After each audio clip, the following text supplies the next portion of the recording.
If you don't have women who are involved in the intake process with these cases, you're making a large mistake. Women do not want to talk to men initially about these issues. As you're running your shop and as you're trying to deal with the women that you're going to have to deal with, train females in your office to be involved in the intake.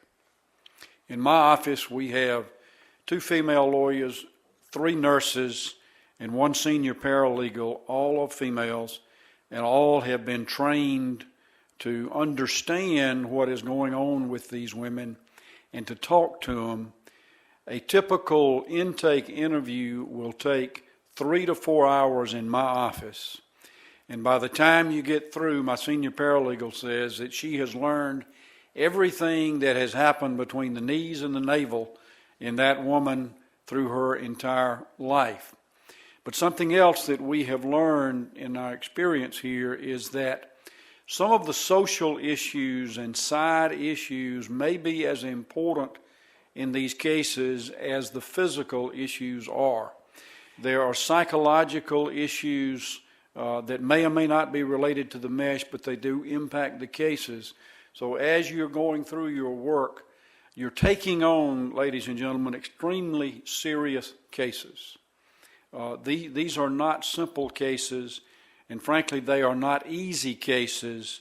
They are complex cases, but for the women who have been affected by this material, it is extremely serious, and in many of their lives, it is life-altering. The process by which these products came to the market was a clearance process, not an approval process. The defendants that are in the room want to say and wrap themselves in the flag that the FDA approved our product and approved the safety of our product.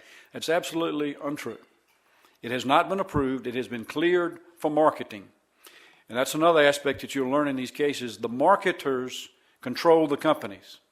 It's not the scientists, it's not the researchers, it's the marketers who decide what's coming to market, under what circumstances, and when. The original basis for many of these pelvic organ prolapse products is hernia mesh.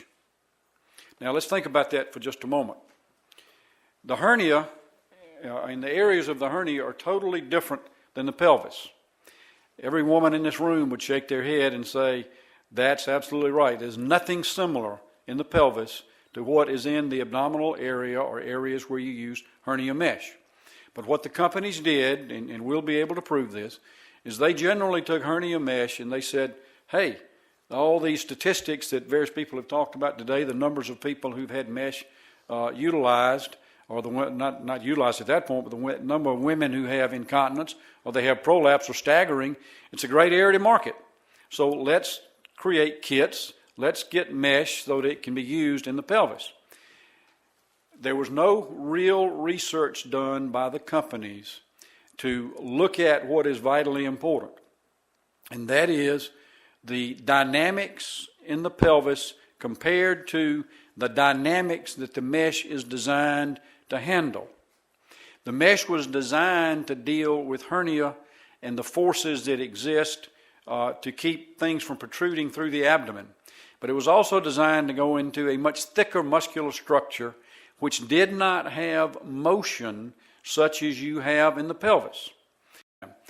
We are finding, and this is important, we are finding that the mesh itself, the polypropylene mesh, degrades. Now, if you go and you were to go all the way back and look at such things as patents, you would find that for polypropylene and for some of the patents on mesh that you'll see, they will brag that the material is totally inert. Sometimes they even say it does not degrade. The scientific literature doesn't support that. It never supported that. Polypropylene is a petroleum product that frankly was a waste product. And some scientists figured out we can take and we can use it for something. They didn't figure out you could use it for mesh, but they figured out it had a use. So now you've got a petroleum waste product that is being placed into the pelvis of women. Now the big thing from industry is to say, well, if you use the mesh, the frequency of reoccurrence is less than if you had done it by one of the old native tissues or one of the sacrocolpopexy procedures. But what's interesting is that when you look at how industry is analyzing that, they are looking to see which procedure gives the best anatomical appearing result. That is, if a surgeon looks and he says, I've got a better looking anatomical result here if we use mesh at 5 years than the anatomical appearance is for native tissue or sacrocolpopexy at 5 years. But what's also interesting is that they don't want to look at this. What about the subjective result? What does the woman say? If you look at what the woman says, how comfortable is she, how satisfied is she, you don't see a real difference in utilization of mesh versus native tissue or sacrocolpopexy. And I think that's one of the things that we're all going to have to be tuned into.